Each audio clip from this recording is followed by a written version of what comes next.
Matapos ngang makausap ng ating bida ang kanyang kapatid sa tawag ay iniisip nito na hindi na muna niya aalalahanan si Xiaoyu at mukhang kaya naman na nitong magdesisyon sa sarili niya, at kailangan nga din daw mag-focus nito sa pag-dispose ng blessed stones.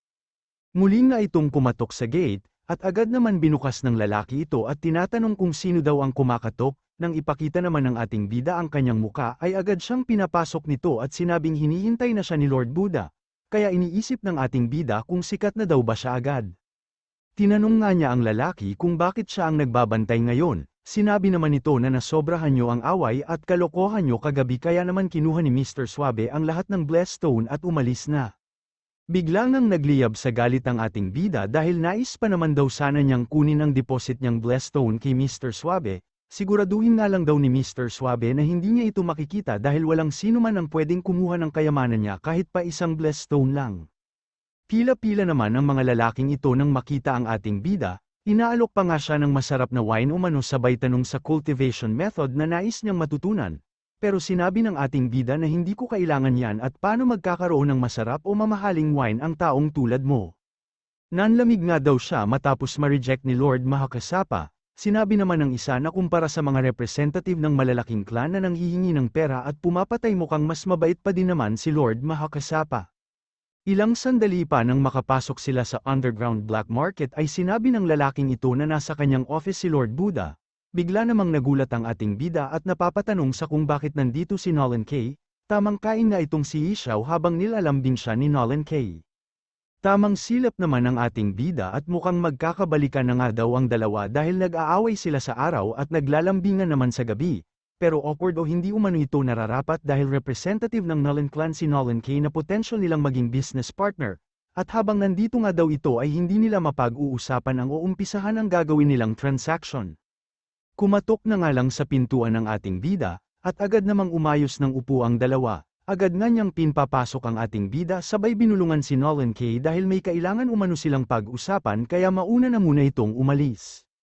Bigla namang tumayo si Nolan K at sinabing mag-usap na kayo at ang Nolan clan ay lalaban ng patas sa iba pang mga clans, pero bago ito umalis ay seryoso at nag-aapoy siya sa galit habang sinasabi sa ating bida na pag sinaktan niya si Yishao ay siya ang makakalaban ng ating bida. Mukhang nakahanap nga daw ng maasahang juwa itong si Yishao dahil nag-uumpisa na itong si Nolan K na protektahan siya sa mga nais o posibleng manakit sa kanya. Pag-upo naman nito ay sinabi ni Yishao na ang unang hakbang sa kanilang plano ay gumana at 6 sa malalaking clans ang nagpadala at kasalukuyang patungo na sa kanila ang mga representatives, pero sigurado daw ba ang ating bida nakikita sila ng malaki mula sa mga clans na ito? Sinabi naman ng ating bida na hindi nito kailangang mag-alala at magtiwala lang siya sa ating bida. Sinabi nga ni Yishao na sumasakit na naman ang tiyan niya kaya pag hindi natupad ang pinanggako ng ating bida sa kanya ay baka hindi na niya ito kayanin kaya sana daw ay magkatotoo ang sinabi ng ating bida na kikita siya ng mahigit 10 milyon. Napatanong naman ito sa kung bakit sumasakit ang tiyan niya dahil isa siyang B-rank at dapat ay hindi na tinatabla ng mga simple o pangkaraniwang sakit ng mga ordinaryong tao. Hindi nga daw alam ni Yishao pero mula pagkabata niya ay sakit na niya ang pagtatae kaya naman daw nagamit pa niya ang amulet dati dahilan upang aksidente niyang ma-summon ng spirit at bugbugin siya. Sabay inalok ang ating bida ng pagkain na daladala at regalo daw sa kanya ni Nolan K. Nilagyan nga niya ng desiccant ang kanyang tinapay, kaya naman masyado ang gulat ng ating bida at pinagpawisan ng malala habang tinatanong si Yishao sa kung anong ginagawa niya. Ang desiccant ay isang substance na tumutulong upang manatiling tuyo ang isang bagay, karaniwan itong makikita pag bumili ka ng bagong sapatos. Sinabi nga nito na nilalagyan niya ng pangpalasa ang tinapay niya at tinanong pa ang ating bida kung hindi niya daw ba alam o ginagawa ito. Iniisip nga ng ating bida kung instant noodles daw ba ang tingin dito ni Yishao, buti na lang daw ay cultivator siya gayunpaman ay pwede pa din siyang mamatay dahil dito. Ang pinagtataka naman ng ating bida ay kung bakit wala man lang nagsasabi sa kanya na hindi ito pwedeng kainin, at malamang nga daw na ito ang dahilan kung bakit nagtatae palagi itong si Yishao na kasalukuyan pa ding nagtataka sa reaksyon ng ating bida. Naisip naman ng ating bida na malamang sa galit at nais na siyang mamatay ng ibang tao pero bakit daw kaya pati si Nolan K ay hindi sinasabi at binabawal si Yishao sa pagkain nito. Nang makita nga ng ating bida ang isang supot ng tinapay at desiccant ay muli naisip nito na mahirap talagang magtiwala sa babae pagdating sa ganitong bagay, Mukhang nagtungo nga daw si Nolan Kay dito hindi para magkaroon sila ng baby time kundi dahil alam niya na matako itong si Yishao at nais niya pa ding pahirapan o iset up upang hindi makaharap ang representatives ng ibang clan. Naisip din ng ating bida na tama ang nanay ni Nolan Kay, dahil habang magkasama o nagkikita ang dalawang ito ay hindi nila maiiwasan ang pag-aaway at laging nasa bingit ng kamatayan, at mukhang isang legendary prophet nga daw ang nanay ni Nolan Kay. Habang patuloy pa ding kumakain si Yishao ng tinapay at desiccant ay tinanong niya ang ating bida sa kung ano ang buong plano nito upang magkapera sila. Hindi nga daw mahirap unawain ang mga malalaking clans na ito na karaniwang nag-aalok ng mas mataas na presyo upang bilhin ang mga blessed stones dahil nais nilang makuha ang pamamalakad sa black market. Gagamitin nga daw ng ating bida ang nakasanayan na nilang pataasan ng presyo, at kung sino ang makakapagbigay sa kanya ng mataas na presyo ay doon niya ibebenta o ipapalit ng spiritual tools na katumbas ng alok nila ang mga blessed stones niya. Pero kung nais daw nilang sumang-ayon ng lahat sa plano ng ating bida ay dapat mapigilan nila na magkausap o magkaroon ng communication ang mga representatives ng malalaking clan na ito. Dahil pag nalaman umano ng mga ito na nakipag-transaction na sila sa isa sa mga representative ng clans ay malamang sa aalis na ang mga ito at iisipin na ang black market ay pag-aari na ng ibang clan, pag nangyari nga daw ito ay hindi na mabibenta ng ating bida ang iba pa niyang blessed stones.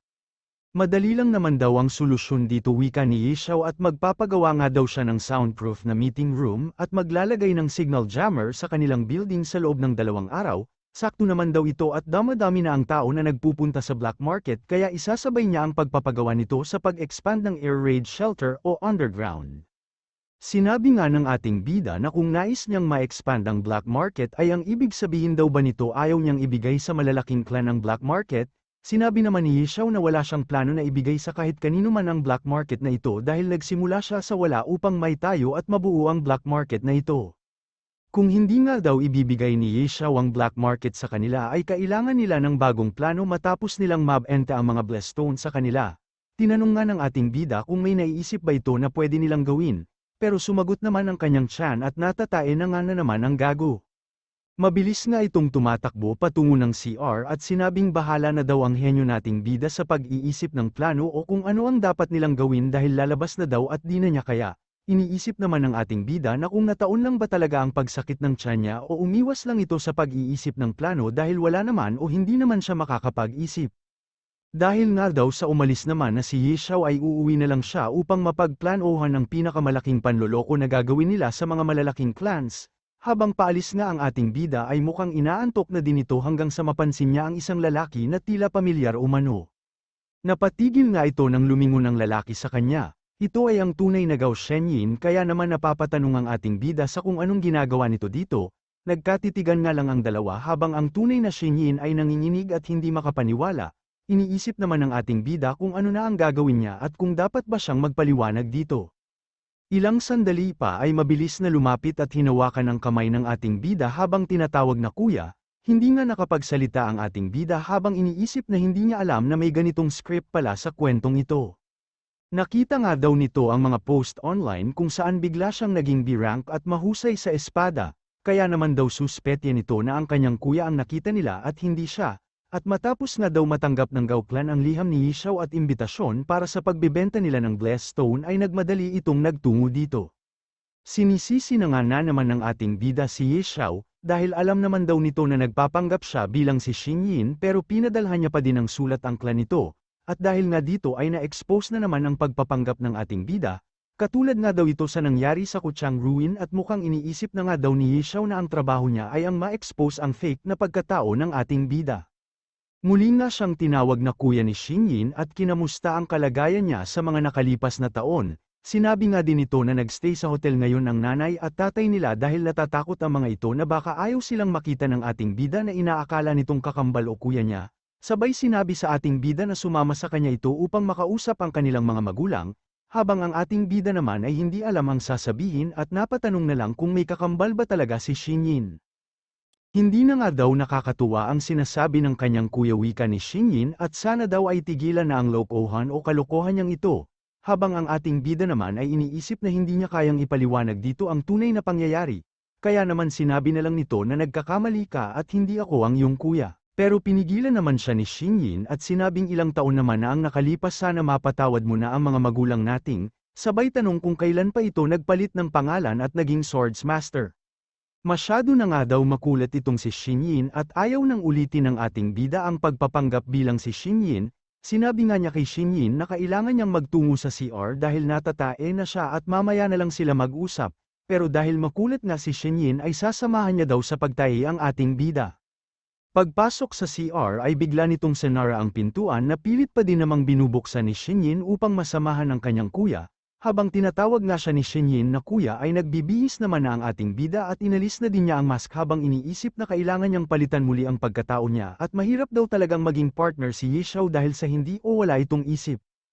Habang patuloy ngang sumisigaw si Xinyin sa labas ng CR upang pauwiin ang kanyang kuya ay ginamit naman ng ating bida ang mukha ni Kirihara upang matakasan niya ito. Habang natutulog naman ang ating bida sa kanilang paaralan ay pinag-uusapan ng mga ito kung sino kaya ang nasa likod ng mga kaganapan sa Luo City ngayon, dahil balitang-balita umano na damadami ang mga cultivators sa kanilang lugar at pati ang mga malalaking clan ay nagtitipon-tipon sa kanilang lugar, hanggang sa ilang sandali pa ay sinabi ng lalaking ito na magigising na umano ang ating bida at kailangan na nilang umalis dahil masisira lang ang araw nila pag kinausap sila nito. Samantala ang ating bida naman na nagtutulog-tulugan lang pala ay iniisip na kung malalaman nilang siya ang pinagsimulan ng lahat ng mga pangyayari sa kanilang lugar ay sigurado umanong magagalit ang mga ito dahil iniisip nilang sinumpa ang ating bida. Ilang sandali pa ay tinignan nito ang kanyang system upang malaman kung magkano na ang ipon na negative points ni Xiaoyu, at sinampal nga siya ng kaliwat kanan ng mga negative points na na-earn ni Xiaoyu hanggang sa matabyunan na siya ng mga ito. Kaya naman iniisip ng ating bida kung paano umano nakaipon o kumita ng ganito kadaming negative points ang kanyang kapatid. Samantala sa training camp nga sa Yucounty nagrereklamo ang babaeng ito dahil sa masyado umano silang strike to, kung saan maaga silang ginigising upang mag-training kahit na hindi pa sila kumakain. Tinatanong naman ng babaeng ito kung dapat na ba nilang kausapin ang mga coaches nila upang makapagpahinga at makakain sila. Ilang sandali pa ay sinabi ng babaeng may brown na buhok na hindi na daw kayang magpatuloy ng babaeng may violet na buhok, hanggang sa sunod-sunod na ngang nagrereklamo ang mga ito at nais na nilang magpahinga habang si Xiaoyu naman ay patuloy pa din sa pag-ensayo at minamaliit ang mga babaeng maaarte. Nagdilim naman ang muka ng coach na ito habang tinatanong kung nais na nilang magpahinga. Sabay sumigaw at sinabing ang mga pangkaraniwang sundalo ay nag-ensayo ng 10 oras sa isang araw, at sila umano ay hamak na mas malalakas sa mga pangkaraniwang tao pero sinasabing hindi na nila kaya ang hirap ng training nila. Alam nga daw nito na hindi pa nagbabago ang mindset ng mga feeling entitled na cultivator na ito, kaya naman dapat daw ay tigilan na nila ang asal talunan o mahihina bagkus ay tanggapin at pagsikapang maalpasan ang hirap ng kanilang training. Tinanong naman ng babaeng ito kung importante daw ba talaga ang pangkaraniwang training na ito. Kaya naman nagalit din ang coach na ito at tinanong ang mga ito kung sa tingin ba nila ay nagpunta lang sila sa training camp upang magbakasyon at magkwentuhan. Kung yun nga daw ang iniisip nila ay kailangan na nilang gumising dahil ang training na minamaliit nila at sinasabing hindi importante ay ang wawasak sa kanilang panaginip at ang magpaparealize sa kanila sa malupit na mundo at labanan. Ilang sandali pa ay tinipon nila ang lahat ng mga estudyante. Dito ay sinabi ng coach na karamihan sa kanila ay hindi pa nagbabago ang pag-iisip o mindset nila at kinukonsidera pa din nilang mga pangkaraniwang estudyante at mahihina lamang sila. Malamang nga daw sa iniisip ng mga ito na mga binata at dalaga pa lang naman sila, pero karamihan nga daw sa mga kaedaran nila ay ganap na mga opisyal at matatawag ng sundalo na magtatanggol sa kanilang bansa. Katulad na nga lang daw ni Cao Qingxi na kaklase nila kung saan nasa isang misyon nito sa desyerto at nagbabantay sa border ng kanilang bansa. Kaya naman masasabi daw nito na mas malakas si Qingxi sa kanila sa physical o mental na aspeto. Gayunpaman ay inaasahan niya na magbabago din ang takbo ng mga pag-iisip nila, dahil ang sitwasyon sa iba't ibang lugar o bansa ay patuloy na nagbabago habang nagrereklamo sila kaya naman hindi na umano sapat ang oras na meron sila para matauhan ang mga ito lalo na kung puro reklamo lang ang gagawin nila. Sinabi nga nito na mag-uumpisa na sila sa mock battle. Sa labanang ito ay paghihiwalayin ng mga babae at lalaki at bubuo ng 10 miyembro sa kada grupo. Ang mga matatalo ay tatakbo ng 12 oras habang naka-weights at hindi kakain ng isang araw. Dagdag pa nito na sino mang lumabag o mahuling nandadaya ay ipapadala sa military court para maparusahan. Hindi nga makapaniwala at nagrereklamo na naman ang mga ito, pero natatakot din sila na mapunta sa military court at maparusahan habang si Xiaoyu ay tahimik at nakikinig lang naman sa mga sinasabi ng coach. Ilang sandali pa ay bumuo na ng grupo ang mag-ito at masyado nga ang takot ng mga kababaihan dahil hindi pa daw nila nasusubukang makipaglaban sa mga lalaki kaya naman nagdududa ang mga ito kung kaya ba nilang talunin ang grupo ng mga lalaki. Samantalang nagtungo naman sa harapan si Xiaoyu at tinanong ang mga kasama niya kung ano ang kinakatakot nila. Iniisip nga ng mga kasama niya na siya ang bumugbog sa ibang kababaihan sa unang araw pa lang ng training camp. Naglakad nga ito patungo sa grupo ng mga lalaki at sinabi sa kanyang mga kasamahan na sumunod sila sa kanya. Kaya naman iniisip ng mga ito kung siya daw ba ang tagapagligtas na kailangan nila sa oras na ito. Habang si Xiaoyu naman ay iniisip kung bakit tila mahiyain umano ang kanyang mga kasama, simpleng laban lang naman daw ito at hindi nila kailangang matakot. Tumingin nga ito ng masama sa mga kalaban nilang grupo, na agad na nagulat naman at napapatanong kung ano ang problema o mali sa batang ito, hanggang sa bigla itong naglaho sa kanilang harapan. Mabilis ngang sumugod at nagtungo si Xiaoyu sa likod nila upang atakihin ang isa sa mga kasamahan ng mga lalaking ito, at paglapag niya matapos ang atake na ginawa niya ay sinabi nitong huwag sasama ang loob ninyo pero basura kayong lahat sa paningin ko. Napapatanong nga ang mga lalaking ito sa pagkatao ni Xiaoyu at kung bakit umano ito masyadong malakas, at kung hindi nga daw nagkakamali ang mga mata ng isang makong ay pinabagsak ni Xiaoyu ang tatlo sa kanilang mga kasamahan sa isang atake pero dalawa lang ang nakikita ko. Samantala malakas naman ang loob ng hambog na ito at susubukan niya daw kung malakas talaga ang unano sa kanyang harapan, naiinis naman na itong si Xiaoyu habang iniisip kung bakit lahat na lang sila dito ay tinatawag siyang unano. Bigla namang sumugod ang mga kasamahan ni Xiaoyu at hindi daw sila papayag na saktan ng lalaking ito si Xiaoyu kaya agad niya itong sinipa na nasangga naman ng lalaki gamit ang kanyang braso, pero iniisip nga lang nito na sa totoo lang ay hindi naman niya kailangan ang tulong nila.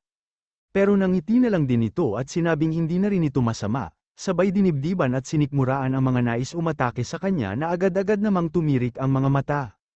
Habang nakikipagbubugan nga si Xiaoyu ay napapatanong naman ang coach na ito kung sino daw kaya ang batang ito.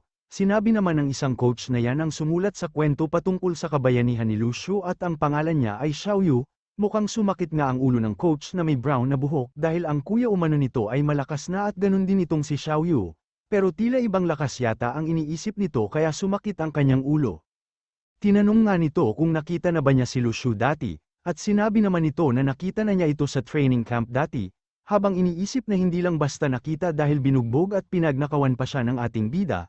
Teka si Ji Chang ba ito mukhang nagpagupit at hindi ko nakilala.